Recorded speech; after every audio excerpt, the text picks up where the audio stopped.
Hello. Man, it has been a very long time since we did one of these. There's going to be a pickup from where I left off my last guides. If you're wondering where I've been over the past long time, I'm going to be making a separate video from my stream starting on Saturday. Let me check the date. Saturday, June 11th, and then I'll be uploading that basically to YouTube. It's just a highlight discussing like where I've been. For anyone that doesn't know where I've been, 99% of people do, and why I'm also coming back. But regardless, we're not here for that. We're here for a guide video, and we're gonna be picking up pretty much where we left off.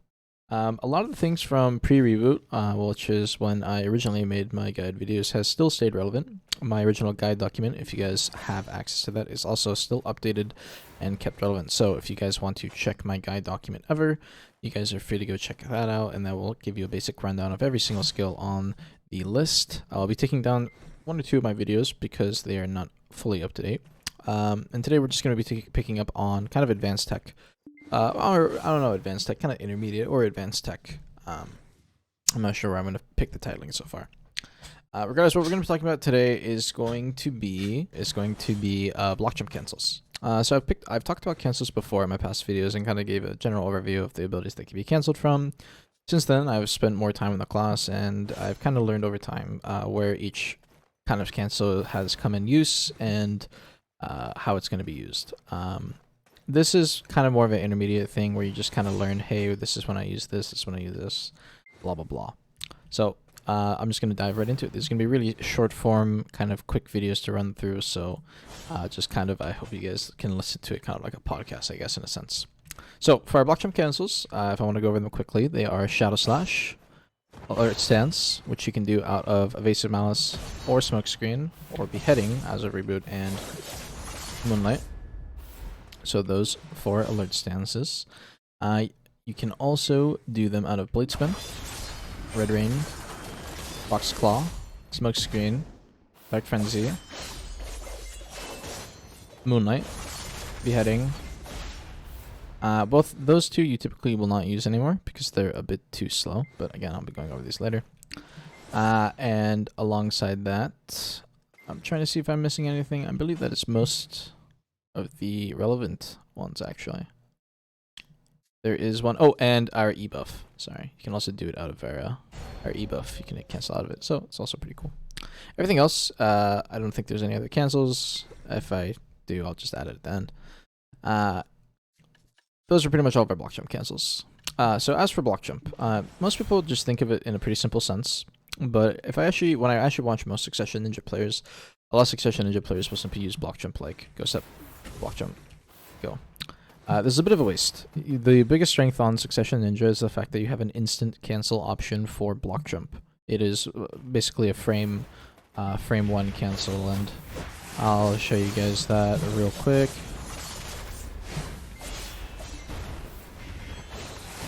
So it's basically a frame 1 cancel, and you can pretty much do like, okay, I'm gonna do this, frame 1.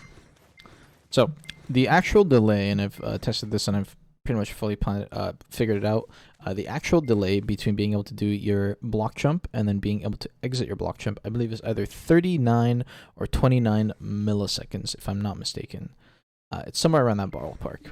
So I guess you could pretty much run it to between 40 and 29 milliseconds. So that is between entering and exiting your Blockjump. So entering and then being able to hit W to stiffen your opponent. Now, that is for the Blockjump cancel. So already starting off, you are at a massive disadvantage compared to doing base Blockjump, with essentially, you know, no animation cancel on it like this, and then entering. It has a bit of a longer one. It's not that much longer on the timer, but on the overall sense, you're still going to have a longer animation time, which gives you reactions or a react time for your opponents. So for example, if my opponent has a 50 millisecond gap between the ability having a frontal guard or unprotected portion, and then exiting into a protected portion, if I do my slow Blockjump rather than my fast one, I can miss that timing or that gap. So Fast Blockjump essentially gives you the ability to use Blockjump as a react time CC because it is literally so fast. You see a gap, if it's within a 29 milliseconds or whatever timing it was, you can essentially get that connection. So that is already the first tip for kind of Blockjump. Please always try to use Blockjump cancel. Now, obviously, there's times where you're not going to be able to, or maybe you just need to use Blockjump as a protection. In those scenarios, you know, it's fine to do Ghost of Blockjump, but it's not really a problem. Anyways, regarding the actual cancels and which ones I recommend using. So I'm going to kind of go over in a quick note and level on which ones are actually viable and which ones I recommend using. First one, most people already know this one, and most people typically use this one. It's Shadow Slash into Blockjump, just like that. Now, most people will tend to do Shadow Slash into Blockjump, and then they'll linger the Blockjump, and then they'll come out. However, again, you can use this as a react time CC. What I mean by that is, like, I can keep doing my movement, move around, right? And do whatever I need to do. And then whenever I need to do a protection and I need to do a linger, I can go into Shadow Slash. Then let's say while I'm making that Shadow Slash, I see my opponent do some kind of unprotected portion. I'm essentially using the Shadow Slash as a wait time. You can think of it as a wind-up, a kind of holding tool. Because I can CCM at any point in my Shadow Slash. It's not like I'm stuck in this animation without having any option to react to my opponent's moves. I can instantly react with Blockjump for a connection. So it's a very strong tool. That's typically how you're going to use Blockjump from Shadow Slash as a reactionary tool to kind of, oh, I see a gap, and then I'll Blockjump forward. As for outside of Shadow Slash, the next one that most people typically do use is Blade Spin. So Blade Spin is also a Blockjump cancel, and in the same sense they use the Shadow Slash one, where you can use it as a react stationary CC. You can also do it on you can also do it on Blade Spin. So the one quick tip I have with this is that most people will typically just use it instantly when they're able to out of the Blade Spin. Now for group play, if you're like dive bombing a group and let's say like, oh, I'm really fast diving bombing a group, even I do this, right? And I would go and like double mouse stomp, Blade Spin it, and I need to Blockjump instantly to protect myself before I get blown up by like 20 people casting abilities on me. That's fine. That's basically how you would use it in group play.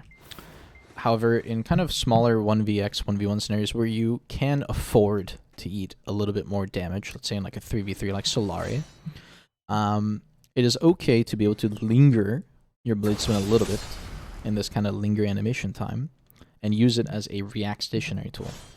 Because think about it this way. If I see my opponent moving around or doing something, I can do Blade Spin.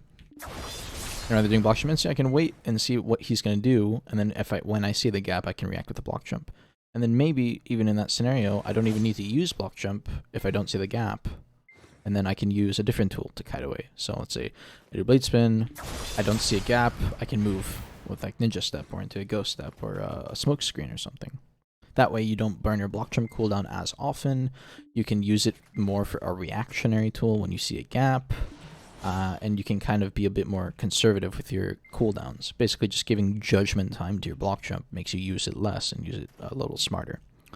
So, simple way of using this again is just Blade Spin, and any time during the linger, you can Blockjump and go for the react stationary CC. So, that is Blade Spin. The next one is Red Rain. Red Rain also kind of has this reactionary option again. I'm not going to re-explain it because it is the same exact concept as the Blade Spin one. Again, you can do it at any point during the Red Rain, so rather than doing it instantly, you can wait a little bit and then kind of react to a gap in your opponent's play. Again, all these kind of are under the assumption that you understand what your opponent's doing, and you know what their abilities have, you know, gaps or anything like that. Obviously, if you haven't played the game enough, you will not necessarily know that, but it is still a good habit to kind of build up. A lot of people, when they see this and you wait, won't expect you to like instantly Blockjump them at the very end. They'll expect you to do it very early. So those are the main three that typically people use: is Red Rain, Blade Spin, and Shadow Slash. The problem is that people don't bring variety to their Blockjump usage, and this is from other cancels. And the primary one I want to go over is actually Alert Stance. So Alert Stance is again, a Blockjump cancel, as long as it's during the frontal guard duration. If you use it after the frontal guard duration like I did there, when it ends, you will not get the cancel. So you have to know your timings a little bit. But for this scenario, you actually don't want to linger the alert stance. This is not meant as a lingering tool like how Blade Spin, Red Rain, or Shadow Slash are. Because if I want to use a lingering bait protection to do a Blockjump CC onto them, I'd rather do a Super Armor, not a Frontal Guard. What you use alert stance for is something like this. Oh, I actually do it too fast sometimes, so my my inputs don't work. Let me turn on my inputs so you guys can also see. So it looks something like this. Try it again. Oh no, this is bad. There we go. So you would use it as a movement skill, and then you would block jump into them. Now that one doesn't actually look that good because it's coming out of smoke screen, which doesn't have much range. But the reason it's very good is because when you're coming out of evasive alert stance, you actually can gain a lot of distance and a very fast CC that people don't expect when you're doing it onto them. Like that. There we go. So you can come from a long, long ways away, and you can instantly get behind a frontal guard, like instantly here. A lot of the time when you're approaching people, people will use frontal guards because they don't expect you to instantly block jump to them in these scenarios. And that's kind of the surprise factor, the strength of being able to do alert stance block jump. You can use it as a kind of really quick engage CC tool. Now keep in mind by doing this, you're now burning your block jump as a disengage tool or as a reactionary CC tool, and you're using it as an aggressive CC tool. So you're kind of mixing up your gameplay, and you're mixing up your CC options. And by doing this, you're going to have to think about, hey, I'm going to, now that I'm using Blockjump as an aggressive CC tool, I have to have other tools to be able to disengage. Or I need to understand that my disengage is now weaker, so I have to be careful about how long I overcommit. Those are more advanced kind of comments, and I can go over those in more in-depth on a future video, but please just keep that in mind. Regardless though, I do recommend that if you guys want to kind of up your gameplay and be able to add more aggressive CC option tools to your kit, learn to do alert stance block jump, and you can use it in a very fast manner, kind of like that. And trust me, you'll catch a lot of people. And this applies out of any other kind of tool or any other alert stance. You can use it as smoke screen. The way I like to use it as smoke screen is a bit different compared to the evasive mouse one, because typically I'll smoke screen close to a person like this, and then I will alert stance like this direction, so the opposite side of my smoke screen. What we can do in this scenario is, well, if I smoke screen here and then alert stance here, they're usually going to turn their face to face me. They're not going to expect me to be behind them again. So you can go something like this, and you've now just 1, 2, 3 double-sided them, and they're turning their camera a ton. That one doesn't work as much now after post reboots because most classes are SA protected nowadays, so frontal guards are a little less frequent, so be a bit careful when you're using this one. On top of that, because you're using smokescreen as your initial engage, this means that you don't have smokescreen when you come out of block jump like this to protect yourself with SA. So now your block jump is a lot riskier when you're exiting, unless you have ghost step to exit, and even then ghost step can get caught. That might have been a bit of a confusing talk I just said there. What I'm just trying to say is that no smoke screen for block jump exit means you're more unsafe. So be careful when using smoke screen alert stance block jump. As for the other tools, which are beheading and moonlight, these ones are kind of a bit more niche because they move you backwards, and you're not. You will camera turn your beheading and your alerts and your moonlight to kind of alert stance towards people. So for example, when I'm moving towards somebody, I can't do something like that. But on the same instance, it does mean that it's not as common. It's not going to be used that often. But it is, again, another block jump tool that you guys now are available to you. The last kind of relevant one I wanted to go over was Foxclaw, actually. A lot of the time, if you guys ever learn my Foxclaw cancel technique, you'll use Foxclaw on neutral a lot. It's a really good CC. There's timings where, unfortunately, you're going to run out of stamina and you're not going to have a cancel to get out of your Foxclaw. Or maybe you end up doing it in a panic scenario, you use Foxclaw, and you're like, oh shit, I can't get out of this. Blockjump cancels Foxclaw. It is a animation cancel to save yourself.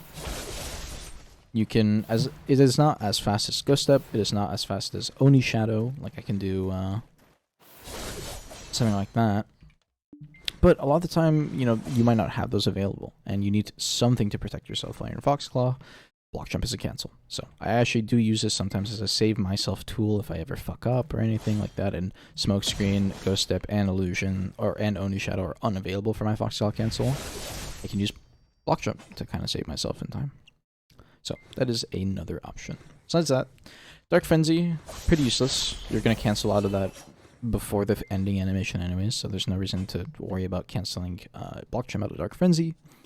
And then outside of that, you also have your E-buff, which this one is actually a good one. I can only show this to you guys once because it's a 3-minute cooldown, and I don't want to make this video another 3 minutes.